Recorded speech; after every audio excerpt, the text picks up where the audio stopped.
everybody. I'm Sean Reynolds from Sportsnet, about to be joined by Ken Wiebe from Sportsnet. Together, we're Kenny and Renny, and this is the Kenny and Renny post-game show after, well, I don't know. It's a game that's got me really confounded. I don't know. I'm on one side. I'm on the other. There was a couple things I really appreciated about this game. One, I got a call out from Skeptical Jets fan who says, somewhere out there, this is while the game is happening after that first period that we saw. Skeptical Jets fan says, somewhere out there, Sean Reynolds is hating that the NHL Jets are winning. He's justified. The buffet table is being filled to overflowing for tonight's Kenny and Renny show, and there's still another period to go. You know what I love about this? I love that Skeptical Jets fan gets it. I love that he gets the part about me that gets driven nuts by certain kinds of success by this Winnipeg Jets and by this Winnipeg Jets team. And this is what I'm a little bit, I'm split on this one, because what we saw from the Jets tonight was that first period where they got absolutely caved in and walked out of that period down just 3-2. And it's interesting because we're down in Arizona right now. We're going to go check out the game. The first game at Mullet Arena tomorrow as the Winnipeg Jets play the team that left Winnipeg for greener pastures. And these are the greener pastures that they've ended up in. But down here with Ken, down here with my camera guy, Colin, and we're checking this out. And sure enough, in that first period, I said, look, the Jets are going to walk out of this period and they're going to end up rolling back in and winning this game. And my camera guy Colin laughed about it because that's exactly what ended up happening. And so part of me wants to hate this Jets win, as I've hated a lot of the Jets wins in the past. And the reason that I've hated those Jets wins where they don't perform very well but somehow come back into the game and win those games is because I feel like the Jets in those games get away with it. You understand what I'm saying? They don't put in an honest effort. They don't put in the effort that is required to be a good team in the NHL. They don't put in the effort that gets you somewhere when it comes playoff time. And so when the Jets would win those games, it was all I ever saw from them after the game was not this recognition that, like, yeah, we didn't play right. I know we won, but that's not acceptable. There was always this real, like, patting themselves on the back and being like, yeah, you know what? Hey, we didn't play right, but stay in the fight was the thing that Paul Maurice always used to say. Oh, we stayed in the fight and we pulled it out. And then what I think ended up happening was the Jets just became a team that were comfortable with not putting in an honest effort, trying to pull games out. And if they didn't, oh, well, so be it. So I'm a little bit split because that first period to me was 100% the old Winnipeg Jets. And they came out of that with, they score on their first goal, first shot of the game to take the lead. Then they allow 3 straight goals. Then they pull off a shorthanded goal and walk out of that period 3-2. But here's where the script kind of flips for me. Here's where I can't exactly hate on this Jets win the way I've hated on Jets wins like that in the past, is that if you take a look at how they got back into the game, it wasn't that, okay, we're just going to send our skilled guys out and our skilled guys are going to, pull off 1 or 2 or 3 plays throughout the game and they're going to score and we're going to win the game and we're going to rely on Connor Hellebuyck. Yeah, they relied on Connor Hellebuyck here tonight, but the guys who got them back into this game, like it's Morgan Barron getting an assist. It's Adam Lowry getting a goal and assist. It's Axel Jonsson-Fjällby who scores the game winner again with, roughly around 5 minutes left in the third period, that this Winnipeg Jets coaching staff is sending out the guys that never would have been sent out under the old Jets regime in these situations. And it's those guys who are getting the payoff. Never mind the fact that Axel Jonsson-Fjällby, or Fjällby, sorry, I keep calling him Fjällby. Fjällby was the guy who drew the penalty that Pierre-Luc Dubois scores his goal on. So I guess what I'm saying in this situation is the Jets fell behind and there was not an honest effort in that first period. I'll be the first one to say that. I don't think there was an honest effort. But after that point, I think the Jets got in the game the right way. They had to work to get back into that game. That work that they did paid off and got them back into that game. So at the very least, if you're the Jets, you can look and say, you know what, maybe let's not take that first period off and just work throughout the game to go win that. And it won't be so close next time, rather than saying, hey, let's just take the entire night off and Connor Hellebuck will have us covered off on the back end and we'll go out, we'll score a couple skill goals and walk away with it. I feel like there's less damage to winning a game like this than there has been in the past, because I think winning games like this in the past has led to the Jets getting away with it and thinking it's okay not to put in the effort. Whereas this one at least says, you know, we need to put in a harder effort if we're going to win this. And that effort that we saw wasn't just with the top line, it wasn't just with their goaltender, it was up and down the lineup. That's the way I see it. We need to see how Kenny sees it. We were just out having supper together. We've gone to separate hotel rooms. I know some people think we just, you know, we're like Bert and Ernie. We got we got beds side by side in the hotel room. That's not how it goes. He's in another place. So it's time to check in with Kenny. Time to bring in the guy who's got the best music in the business. Here comes Kenny.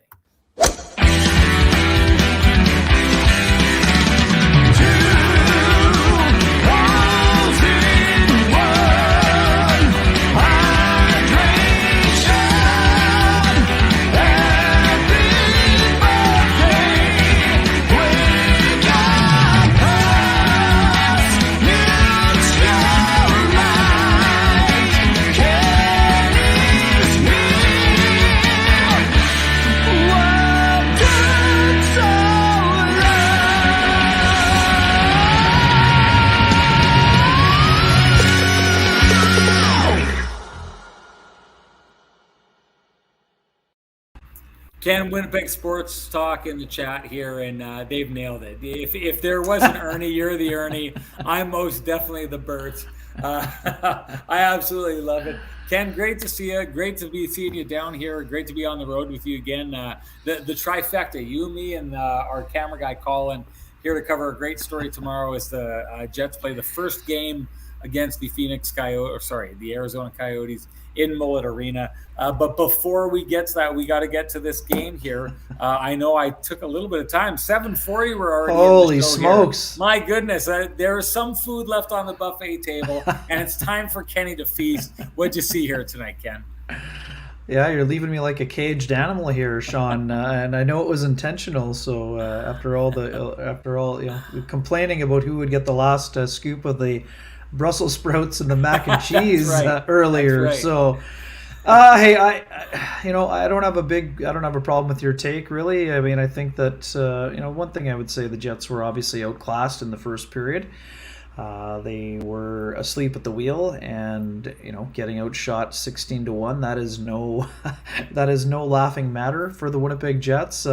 We were talking about we have a theory to work out here as we work through the show.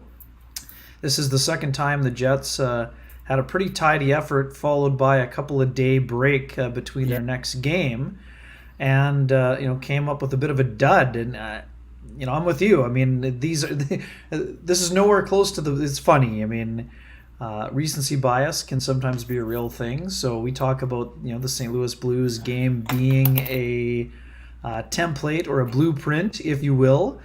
And then they were nowhere near the blueprint in the game this evening for the first period, and then they sort of found a way as the game went on to battle. And I'm with you. I mean, this one doesn't happen without the Jets' bottom six, and what we've been talking about throughout the game so far, Sean. The Jets need more from the bottom six. The Jets need more from the bottom six. Well, multi-point game from Adam Lowry, game-winning goal from the fourth line. The Jets have won 4 games, Sean. The fourth line has produced the game-winning goal in 2 of the 4 games. And, we'll get to David Gustafsson in a minute, but David Gustafsson has 2 points as well, involved in 2 goals, 1 shorty, and then on the game winner as well. So to me, I'm with you. I mean, we've often talked about this. I mean, I don't think the Jets were intentionally asleep at the wheel this evening when it came to their start. I think the LA Kings are a team that's very hungry. They've had a tough start to the season in terms of where they're at, and I think that they were the team that had everyone's attention. I mean, they could have knocked out the Edmonton Oilers, and I don't say that lightly, Sean. I mean, they were leading in that series at one point, and I think it was in Game 6 or 7. They had a chance to put the Oilers away. They were unable to do so, and then the Oilers found some extra life. But they played fast. The Jets played slowly, and if they don't get an all-world effort in the first period and throughout the entire game, from Connor Hellebuck making 39 saves, they're not only going to have a chance to win that game, they get blown out of the water in that game. So it's interesting. I mean, we'll see if this means it's a trend or if it means they just had a subpar start and they can build on what they did in terms of pulling out a kind of one of those character wins when they did not have their best, clearly. But this is why we always say, I mean, we're closing in on the 10-game mark, and once we get to the 20-game mark, then we're going to be able to really kind of dig in terms of what we're seeing from this team in terms of whether they are kind of slinking back into old habits or if it was just something where the opponent was better and then they had to find their way. But this doesn't happen without a third and fourth line contribution, and that contribution was absolutely massive in the game. No doubt. It's funny. You and I had this conversation. Julie Sue talks about Fialbi and says he should be Fiabio. I love That's pretty good. But That's it's pretty funny. good. It's funny. I'll say this because I remember when he showed up. I don't know if it was you I had this conversation with, but I had a conversation with someone in the media about Janssen Fialbi and had said, are we at the stage where, because when I was coming up, right, when we were young men and we were teenagers or in our early 20s, if you had long hair, and I did, so from the time I was about 18 to 22 or 23, I had long surfer hair. And if I walked into a room, someone in that room called me Fabio, period. That it just happened. If you had long hair like that, someone called you Fabio. Having long hair in that era meant that you were a Fabio to people. And so it's funny because I saw Axel Janssen Fjallberg coming to town, and I was thinking, okay, sure enough, people are going to be calling him Fabio. But I wonder at this stage if that's like an antiquated name, right? Like if you called Get off Fabio, my lawn. That's a get off my lawn special. Exactly. If you called him Fabio to like a 20-year-old Jets fan, would you get like a puzzled look from that 20-year-old Jets fan and be like, who are we talking about here, right? Everyone knew who Fabio was in the 90s, early 2000s. I don't know that everyone knows who Fabio is anymore. So it's funny she brings that up. I just had to talk about that quickly. I also had to talk about the fact, Ken, that I'm taking a look at the way you're dressed in your hotel room right now and the way that I'm dressed in my hotel room right now. And I got to say, this is what happens when Frank from Vittorio Rossi doesn't get his thumbprints all over us. You know what I'm talking about? We are falling down here. That's nice. At least you got the team issue, buddy. Team issue. Yeah, I don't have the team issue on, but someone asked me earlier on if my shirt is Lucky Lager. So that's what happens when Frank doesn't dress me. I look like I get my clothes for free out of a box of beer. That's the problem, right? So I can go from looking pretty rough to looking like I'm ready for a national broadcast. The person who gets me there is good old Frank from Vittorio Rossi. If you have any kind of suits needs or anything like that, go on down to Corridon Avenue. Check out the boys of Vittorio Rossi. Go talk to Frank. Tell him Kenny and Renny sent you. Kenny is set in the next little while. Montreal game, buddy. Next the Montreal game. Ken's going to debut a new Vittorio Rossi suit, so stay tuned for that, everybody. It's going to look sharp for sure. Hey, I wanted to ask about this because, last show we had, people were saying that I was scaring everybody with my optimism about how happy I was with how the Jets played, and I was.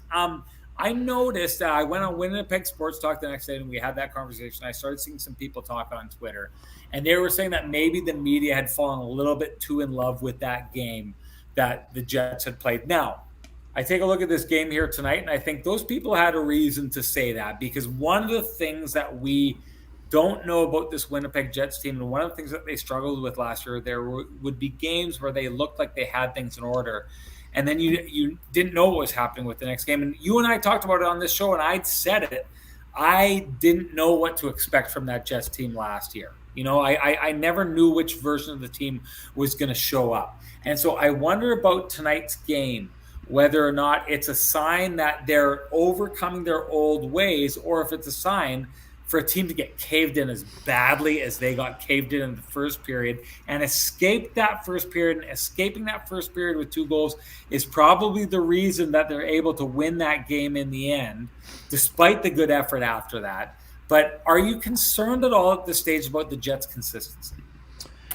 Well, I mean, you certainly have to be aware of it. I'm not sure if I would need to be concerned about it in terms of it being a trend. Like I said, it needs to happen, more than twice out of 9 games in order for it. Sorry, 7 games in order for it to be a trend. However, I mean, it was a concern how they started. I mean, it was a shooting gallery against Connor Hellebuck, so I would never say that is a good idea. Especially, see, Sean, what I would say is this. I mean, what we're going to find out about the Jets over this next stretch of time is if the more concerning matter to me, we always discuss this and debate this, the more concerning matter to me would be if the Jets are getting fat on their press clippings. Doesn't matter what the media says about it. In the past, what we've seen, even last year, the Jets play 1 or 2 good games, and then all of a sudden they forgot what got them the success in those games. So to me, I would say today the fact that it didn't, what you always like to say, the Jets usually wait until the third period, and sometimes in the last 10 minutes of the third period before they crank it up, even when they're getting caved in at times on the shot clock or on the territorial clock or all of those things. To me, the fact that the Jets cut it to within 1 before the end of the first period, the fact that they took the lead, and then after giving up the lead early in the third period, after Phillip Danault forced the turnover of Pierre-Luc Dubois, then they found a way to win that game. To me, that's a little bit more on the impressive side.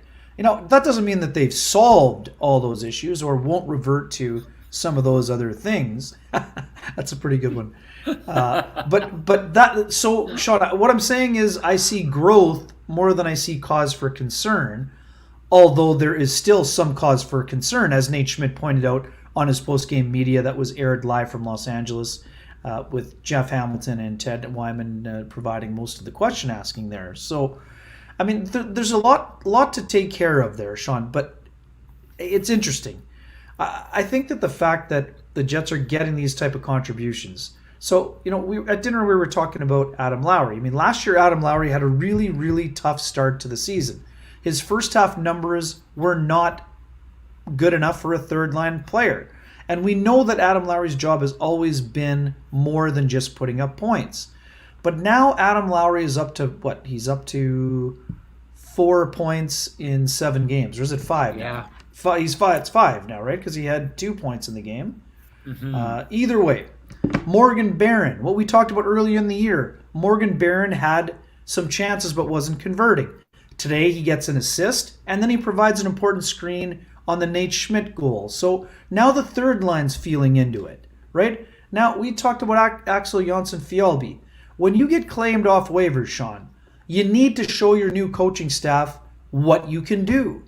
Scott O'Neill is familiar with Axel Jonsson-Fjällby, but from a small sample size, like a 23-game sample size. Now, since he's come over to the Jets, there have been some games where you see some of the flashes, and now you get a guy who had a couple chances, but you weren't sure if he's going to convert, and now he converts with a really nice redirection off the Brendan Dillon shot. So, I mean, there's another step forward. David Gustafsson has been playing really, really well. He makes a really smart play. He freezes Drew Doughty, gets the puck over to Lowry. Lowry goes to the patented backhand 5-hole, which is what he does a lot of time on the shorthanded opportunities. Then, late in the game, Gustafsson, good job. I wonder if the Kings thought that might have been tripping, or if the defenseman kind of lost his footing. Either way, Gustafsson involved. Smart play. This time he gets another assist, and the fourth line feels really good. And Sean, we know this. If you played on any hockey team, when the fourth line goes out and gets a massive goal like that, they are not just the ones getting fired up. That lifts the bench to an enormous level. That's a massive, massive contribution. And it helps those fourth line guys feel good because it means they're not just out there treading water. They're out there making a positive contribution. The kind that, like we talked about this early in the year, Jared Bednar. I'm not just looking for a player to take up fourth line minutes. I want someone who can contribute to the hockey team. And the Jets for a long time haven't had a lot of contributions from the fourth line, with the exception of the year that Nate Thompson, Trevor Lewis, and Matthew Perreault, they went forever without giving up a 5-on-5 goal. But they weren't providing a lot of offense. Now you have a defensively conscious line that's getting involved physically, mostly from Saku Menelainen. Janssen Fialbi gets in on the forecheck. And now you've got Gustafsson, a really smart guy. But yeah, Turd Ferguson. Adam Lowry really helped the Jets get going, and that was a massive part of this hockey game. Okay, I'm just building off something that you said here.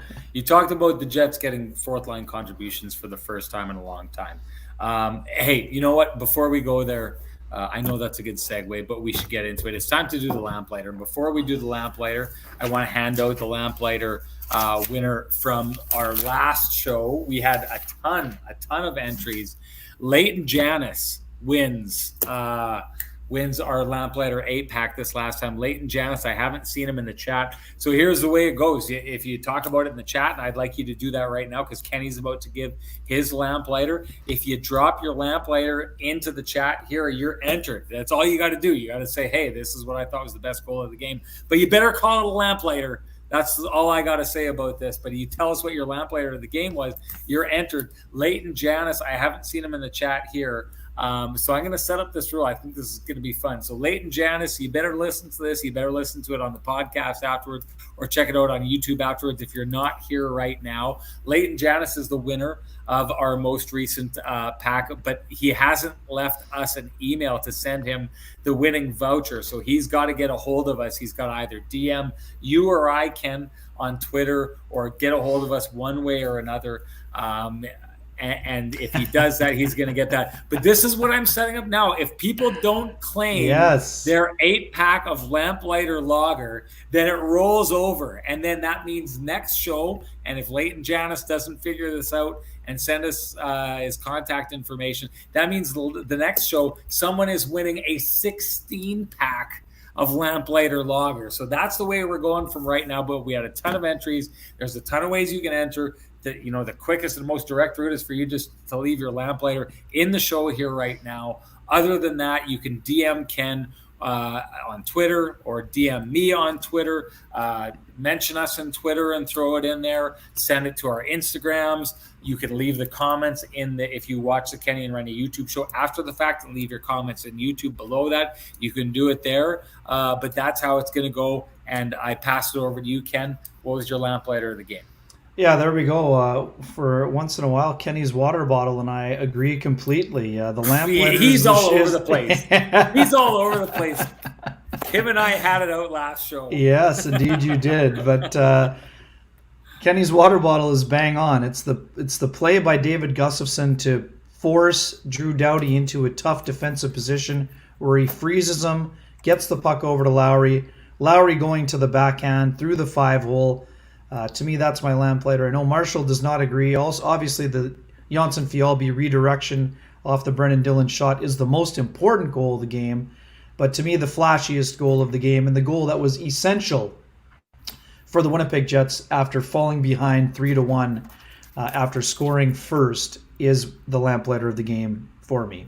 Good stuff. I'll agree with that, and I'll go in that direction. I wanted to get back, though, Ken, to what I wanted to ask you about. You were talking about the fourth line and saying you're getting contributions now that you haven't got in years past. Here's my question to you.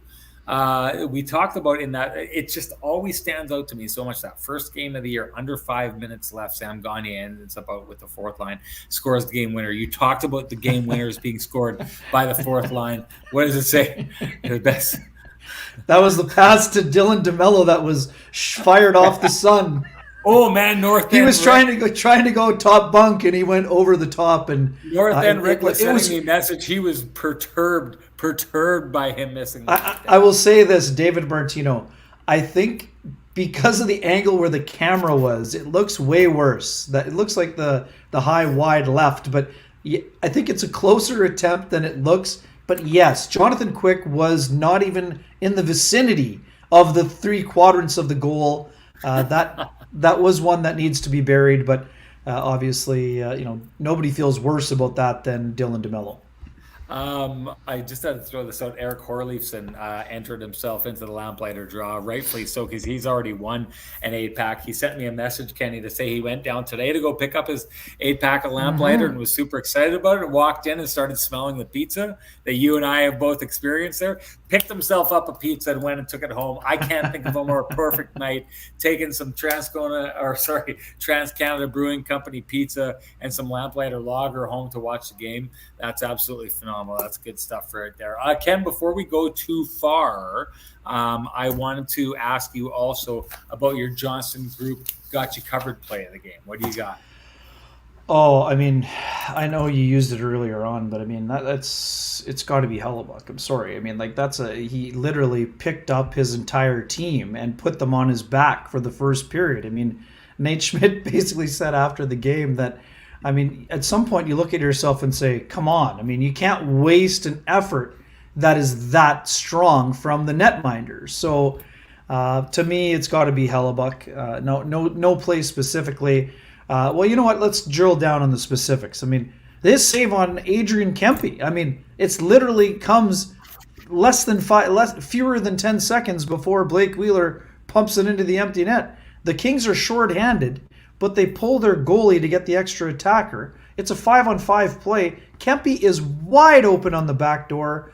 Hellebuck sticks out the leg, makes the save. Blake Wheeler gets the puck, fires it into the empty net. And there it is. The Jets secure a victory in a game where they were very sluggish out of the gate and were fortunate to come away with 2 points to start a 3-game road trip, which will include a visit to Tempe, Arizona, where we both are, on Friday night at Mullet Arena, where I was stopping by this morning to check out the new facility. I mean, we'll get into that a little bit later on. But yeah, Hellebuck as a whole, and specifically on his save on Kempe when the game was still within reach for the Kings. Yeah, no doubt. I got to say, I think that quite often this year when we go for the We've Got You Covered Johnson Group play of the game or I mean performance of the game, it's going to be Connor Hellebuck over and over and over again. Both you and I have him winning the Vezina Trophy this year. I think that he's given us a lot of reason to have faith in him so far. But gotta love the We've Got You Covered Johnson Group play of the game.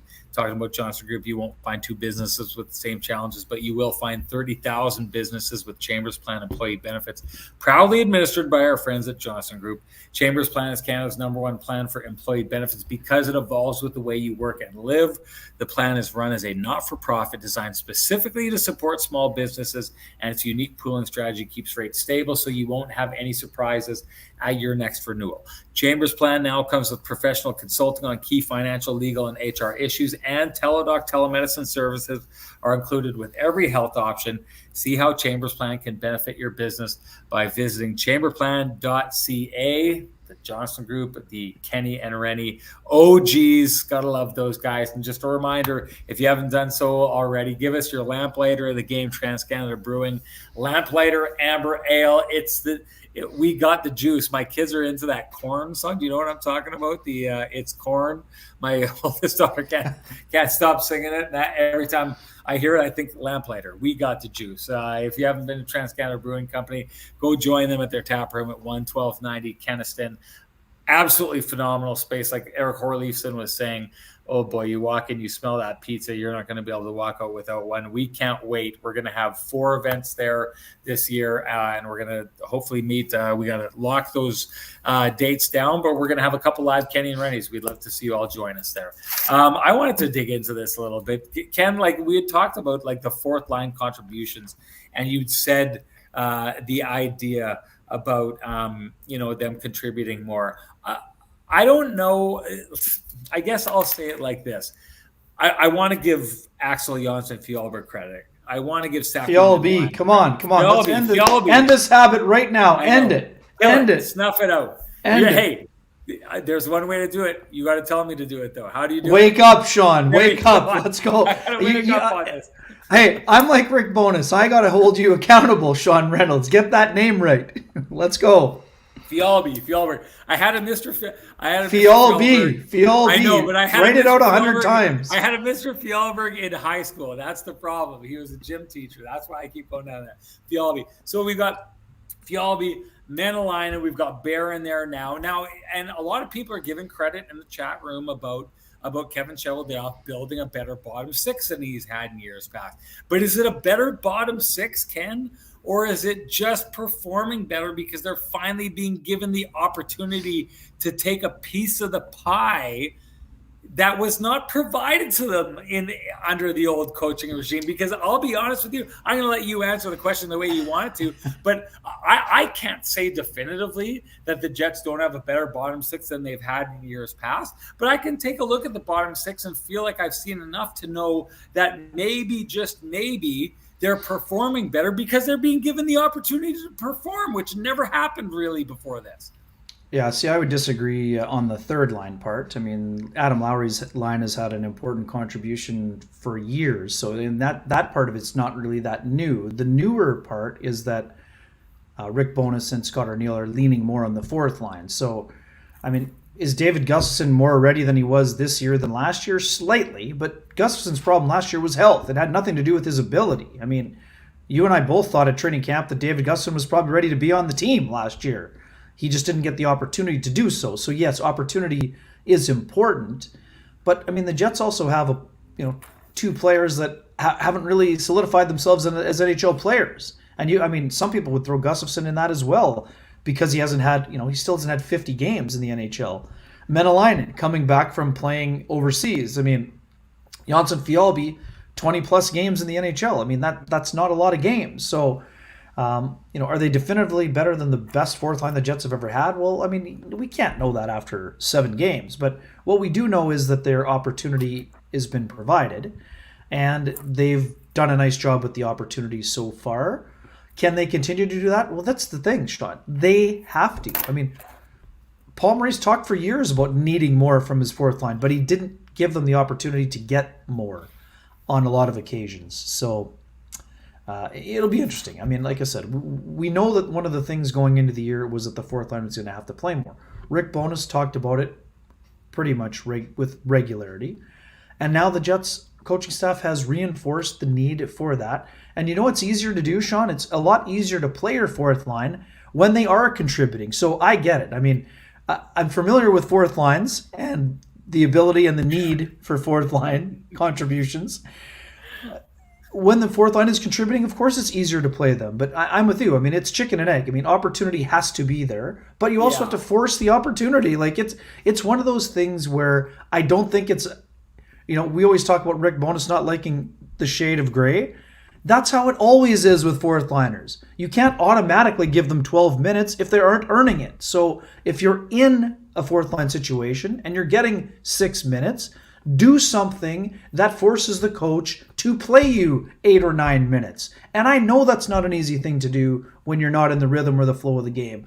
But the good news for the Jets fourth line is that those players are being used. They are part of the special teams at times. So then it's easier to get into a rhythm. So, I mean, the big thing for them is they're going to need this over an 82 game span, not a 6 or 7 or 8 game span, especially when you're looking at the number of back-to-back scenarios. Again, going into Friday's game in Arizona against the Coyotes, the Jets are going to need a contribution from their fourth line. Their second line today did not look good, right, Sean? I mean, that's there's no way around that. Dubois, Perfetti, and Wheeler did not generate a whole lot. Yes, Dubois got a nice, powerful goal on the power play, but that line wasn't in sync the way they were 2 games ago or 3 games ago. And if the Jets want to win, they're going to need that line to be going. But on a night when that line was not going at 5-on-5, then the third and fourth lines picked up the slack. That's the thing, Sean. You're not always going to be carried by your top line or your top 6. There are nights when the third and fourth lines have to make contributions to the score sheet as well as carry the play at times. And the Jets did that on the evening against the LA Kings, and an LA Kings team that likes to play 4 lines and play in-your-face hockey. I love this from Tracy Evans Burr, who jumped in and said, "Hey, K in our chat, what a game!" Just a little bit in this, and then jumped in right afterwards with the Lamplighter. I'm loving it because the audience is getting it. They know the formula that we're developing here. And hey, listen, when the payoff is some of that frosty Lamplighter Amber Ale, that's the way it's going to go. Hey, Ken, I saw it. I'm not going to make the audience wait as long. Someone said, "Was that last game we did the Sean's headband?" And someone asked if that was the first time we did it in 2022. Not even close, but it did make me feel like I've been making the audience hold out for too long. So in Bones We Trust, says Renny, making me stay up late for the headband. I need a lamplighter. Well, in Bones We Trust is entered for the Lamplighter, and in Bones We Trust is also going to get some Sean's headband action. We're down in the desert. Let's make it happen here, Kenny. Let's make it a Kenny and Renny show version of Sean's headband. Here we go.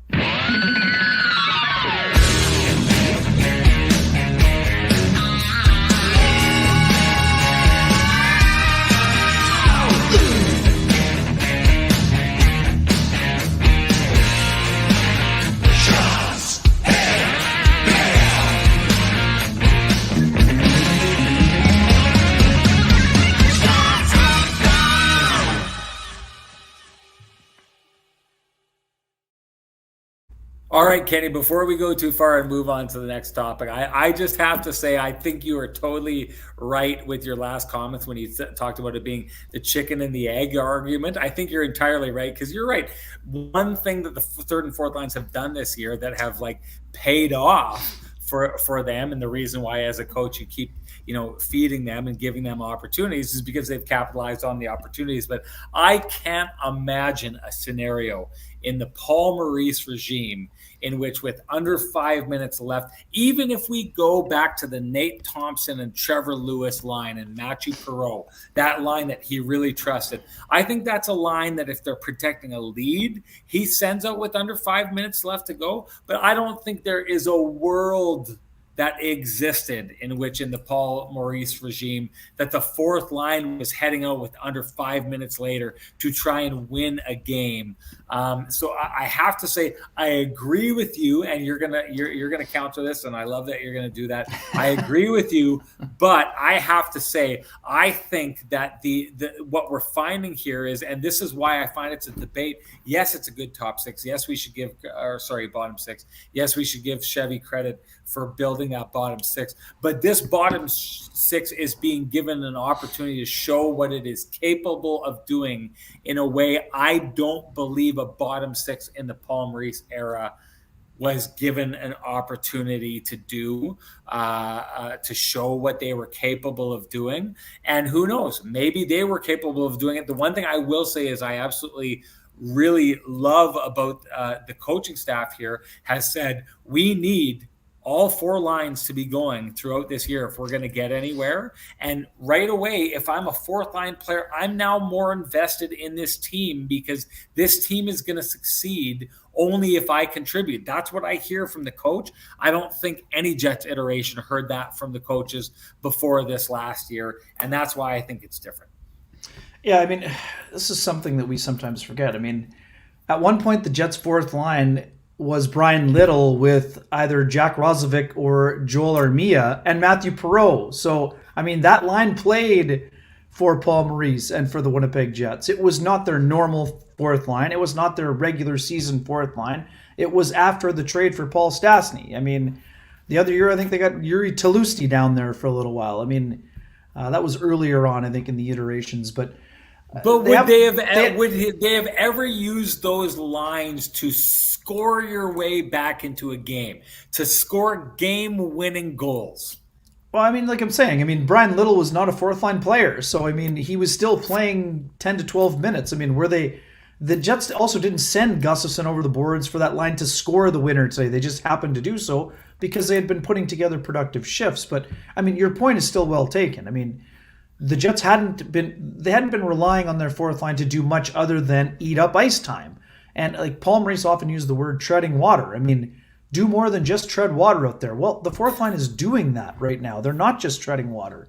So, I mean, I just like to, it's the big, broader painting. Like I know we always, like I said, I mean, I'm with you. For the most part, what you said is 100% accurate. But there are also these little pockets Uh, during that time where, the Jets had depth, and they had veteran players, and one was inexperienced in Jack Roslovic. But when Armia and Perreault and Little were like, those guys got iced. Those guys weren't 6 minute a game players either. Is my only point there. I feel like you're gonna pull out some kind of comedy line and be like, I'm 80% with you, but 60% against you, or something Yogi like that. Berraism for you. Yes, exactly. I'm ready. I'm ready for it. Okay, let's get into some of the. You know what, the beauty of the way that this team has been going is we've had lots of good conversations about kind of like more peripheral players on this team, because the peripheral players have become a lot more central. Do you want to go? Are you give me that face because you want to talk about Sandberg right now? Oh, I just think it's interesting how the chat has changed since the game before Toronto. Nobody wanted Logan Stanley playing, and now Dylan Sandberg comes back from an Hold on a injury. second. Hold on a second. Not only did they not want him playing, Inconsistency from our chat room. Come on. No. Anyways, go on. that's Sorry. okay. It's good. These are young players. Again, I understand Logan's not a young person, but in terms of NHL experience, still pretty young. Dylan Sandberg, pretty young, right? So Yeah. Dylan Sandberg plays a solid game against the best team in the National Hockey League. Today, he had a couple of hiccups in a game after he sat out a couple games with an injury. And people's response is, get that guy benched. These guys need a little bit more of a leash, but that's the thing. When there's competition, that's a good thing. Logan Stanley played 2 strong games in a row. Good for him, but unfortunate timing. He gets hurt and can't build on that game. So Dylan Sandberg comes in. He has a turnover. He had a couple plays where he didn't handle the puck as crisply as he did against the Avalanche. There are going to be errors made by all defensemen. Young, old, inexperienced, veteran, any somewhere in the middle. That's part of the deal. And I understand where folks are coming from, but a guy's not going to become that guy's suddenly goes from good player to bad player because he makes a mistake. Mistakes are part of the NHL game, especially for players who are building their resumes, and that's where both of those guys find themselves. Does Dylan Sandberg need to play better to stay in the lineup? Absolutely yes. Does he deserve to come out after one, subpar showing? No. That's just perspective. There's 7 games that have been played. Let's see how this develops, and both players are going to want to be better as they move forward.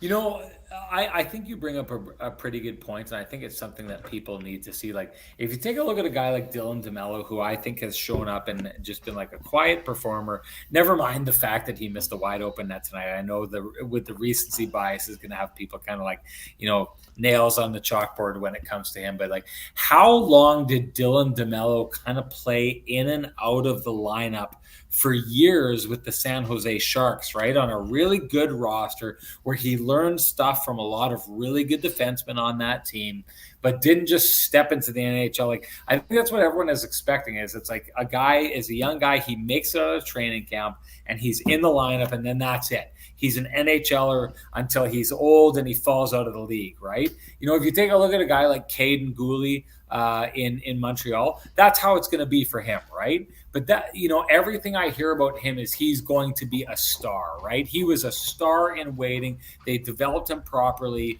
in the WHL. He pops out. He had his first NHL goal tonight. He's going to be one of those players. He entered the league and he's not going to leave the league until he's, an older player not able to play anymore. But, a lot of guys have traveled this path. Dylan DeMello is one of those guys who traveled this path. This is what being a young player who's not an out-and-out blue chip prospect looks like. You get into the lineup, you have some good nights, you have some bad nights, right? So, we were looking at the game, right, Ken? And you showed me a play in which Dylan Sandberg it was an egregious mistake, and it ends up being in the back of the Jets net, right? And that's what's going to happen. You got to learn on the job, right? So anyone, I know, and this is what's going to happen. There's going to be some people out there who like Big Stan. And what those people who do is they're going to forgive the mistakes that he makes, and they're going to highlight the things that he does well, and they're going to say it should be Stan. And those same people will look at Sandberg and point out the mistakes that he makes and say, yeah, but he made this egregious mistake, and they'll play down the good stuff that he does. And then vice versa. The people who really want Sandberg in the lineup are going to do the opposite of that. But the fact of the matter is that's what makes it such a good debate, is because I can tell you this right now. Here's the spoiler, ladies and gentlemen. Logan Stanley and Dylan Sandberg are players who are fringe NHLers right now. They haven't established themselves and locked themselves in as NHLers. So they're going to make their mistakes. They're going to show you flashes of what they're capable of doing. Let's remember, everybody, it was 2 seasons ago in the playoffs that Logan Stanley had 2 goals in Game 4 of the Stanley Cup second round playoffs against the Montreal Canadiens, against the hottest goaltender in the league that playoff year. And then you go and you see a couple years later, he's still there. He's still making certain mistakes. This is what you're going to see from these players. And so what I think you're probably going to see, we knew Dylan Sandberg was going to be playing because Bonus, before he bowed back out with COVID, had said that we were going to see Dylan Sandberg on this trip. This is how it's going to go for a while, until one of these players locks themselves in and starts like erasing those mistakes. They're gonna be platooning back and forth in this lineup, and the mistakes that are happening, they're not world ending in either case, but these are the things that slowly need to be rooted out of each of their games. And I say it like this, Ken: the one of those 2 players that roots those mistakes out of their game faster is the guy who's going to stay in the lineup and then get to the stage where it says, like, I haven't given you a reason to take me out of the lineup, so you're not taking me out of the lineup. Dylan Sandberg created a scenario. There's an opening there. I'm not saying he won't play tomorrow, or tonight against the Arizona Coyotes, but there's an opening there. The same way as Logan Stanley has made openings in the past, that there's a reason to take him out of the lineup. This is young players. They're making mistakes on the job, and that's just what we're seeing right now. So all the people who are saying it should be this guy, it should be this guy, it's probably going to bounce back and forth for a little while here anyway. We should talk about Mark Scheifele. We got to get into this. You had talked about it not necessarily being there tonight, and we'll have to get and talk about Kyle Connor and the lack of production that's happening from him. You wrote a story, and I know that he's expecting to break out. That didn't happen here tonight.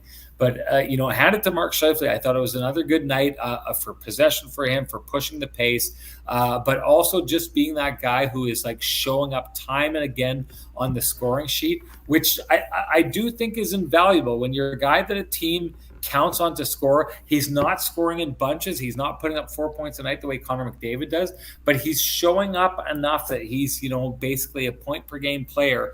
That's what you need from those guys. Yeah, so today, Scheifele, let's have a look here. Breakaway goal, 25 shifts for 22-21. He had only the 2 shot attempts, 3 hits. He had a tough matchup. Sean, let's not kid ourselves. He did a great job in the head-to-head with Ryan O'Reilly on Monday.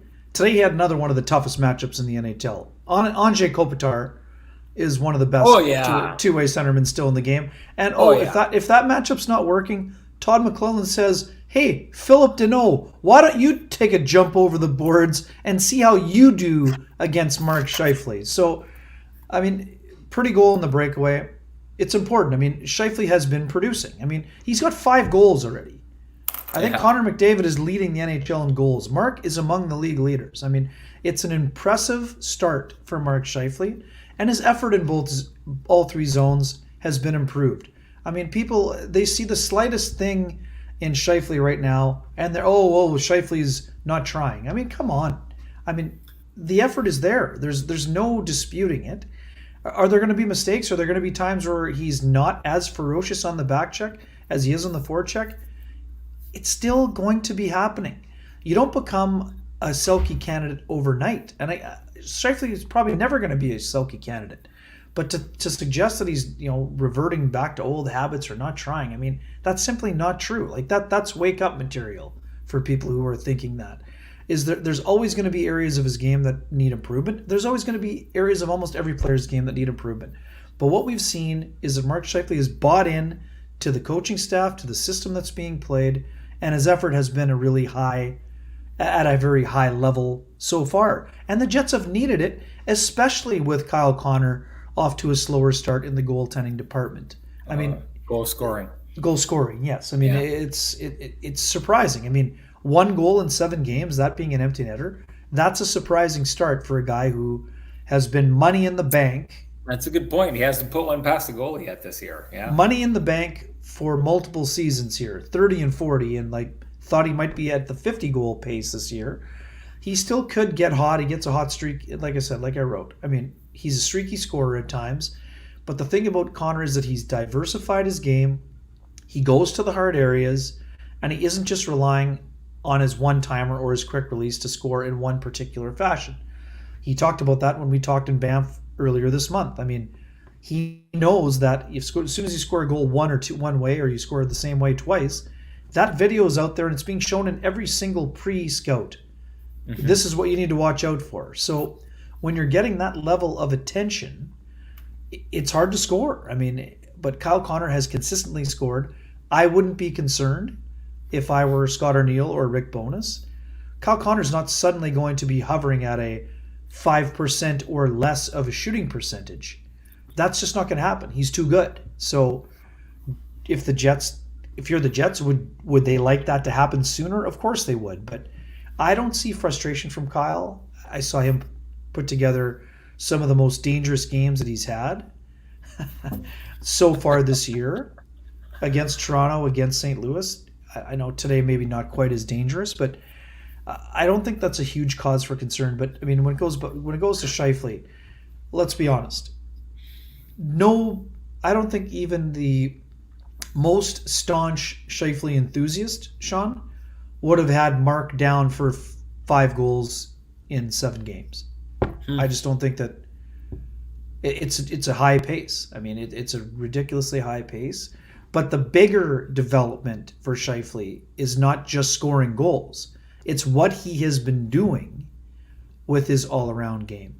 To me, that's the biggest development in the first 7 games for the Winnipeg Jets, is his all-around play. And the Jets weren't going to be a successful team without Mark Scheifele buying in. Mark Scheifele not only has bought in, he's leading the buy-in. No doubt. You know what? It's funny because I go back to the conversations that we had last year. And, you know, I'll give credit to Huss and Winnipeg Sports Talk. They were the first one to kind of bring up the conversation. I'm not saying that he said they should do it, but he's the first one to bring up the conversation about trading Mark Scheifele. I remember that conversation blew my mind because it never crossed my mind to consider doing something like that. And here's the reason why.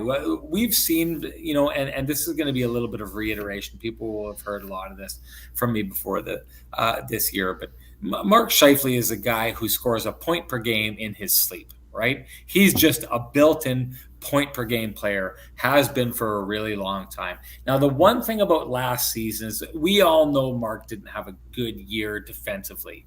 And he was off, and his effort looked like it was off. And I think that he would admit that.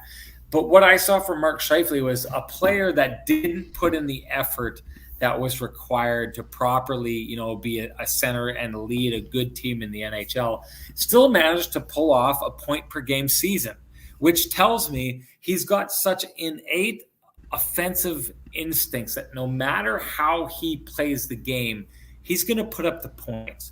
And that's what intrigued me about Mark Scheifele and getting a different coaching staff that may have different expectations of how to play the game defensively or how to grind out the game than maybe the Paul Maurice regime had, or at the very least that the Paul Maurice regime was able to get out of him.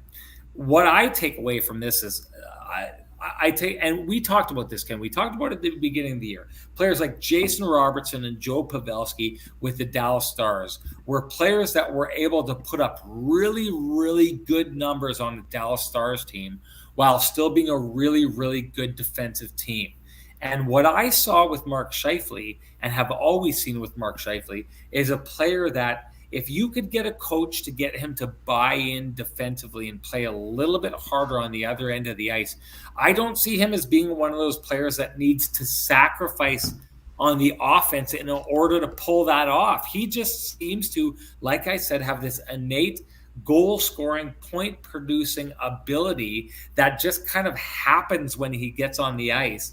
And the rest of the game and how he affects the game is kind of the thing that he needs to focus on. So last year he didn't focus on it. He didn't do enough of the back checking, and that's why we saw time and time again that he wasn't pulling it off, and he was creating problems for the Winnipeg Jets. But this year, I feel like we're going to see a point per game Mark Scheifele, who's a lot better defensively than we ever thought he could be. And to your point, I don't think we're going to see him winning a Selke trophy, but I do think that we're going to see a much more rounded version of Mark Scheifele that is more of a winner than we've seen in the past. And that's why I thought it was crazy, because I just wanted to see a coach who applied a little more defense and a little more grit to his game. Because again, I don't think anyone needs to touch the scoring. I think it just happens for him because that's just the kind of player he is.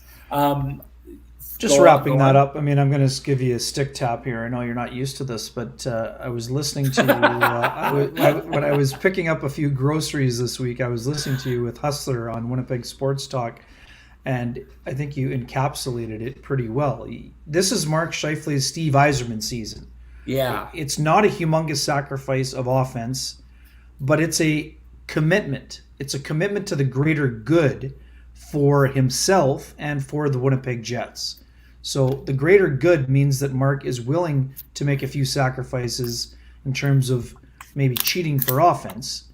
Instead, he's focusing on his all-around game.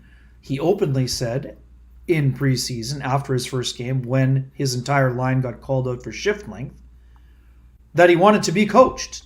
So at a time when most people were wondering if that was going to be the first fracture of the Scheifele bonus relationship. Oh, well, the coach said something, not even really fully negative, but took his players to task publicly after he did it privately, and people thought he was going to take his puck and go home. Well, no, that's not how it's going to be this year or any year. Mark's ready to be dug. He's dug in, he's invested, he's taken ownership, and he wants to win. So, I mean, did he have to have that epiphany moment in the offseason? Well, that only Mark knows that answer. But what we know is that moment has arrived, and it's led to a great start for both Mark Scheifele and an above-average start for the Winnipeg Jets, who are now 4-3 going into a game with the Arizona Coyotes on Friday night. I gotta say, getting a stick tap from you, it's a huge honor, Ken. It's a huge honor. They don't come around that often. I feel like we need to have a section, like a rapid fire section. Bring on some better takes. Bring on some better takes. I feel like we need to have. It made me think you doing that while you were talking. It made me think that we need to do like a segment in the show that's like a rapid fire, where we like bring up a topic and you either say like wake up or woke. Now, I don't want to get too political because I know woke has connotations, but I just love the idea of like, this guy needs to wake up. This guy's already woken up. So this last take of mine, I feel like, was I got the woke stamp from Ken, whereas I'm typically getting the wake up stamp from Ken. So it felt good to avoid the wake up stamp is all I'm saying here. Hey, I'm going to give you more time to talk about this. You talked about it earlier on. I wanted to like shout out Axel Janssen, Fialbi. I was getting beat in the chat room about that. Just never mind the fact that he scores the game winner. I don't feel like we talked about him enough, but also the fact that he drew the penalty that led to the Pierre-Luc Dubois goal. Give him a shout out. Great night for him. Shout out to Adam Lowry, who has like a goal and assist on the night. Just tons of contributions from the bottom. But I know you touched on this, but we've got about a minute left in the show. I wanted you to give, I know you are the driver of the Gus bus, just give one last showing of what you saw from David Gustafsson here tonight, because he had a good game too.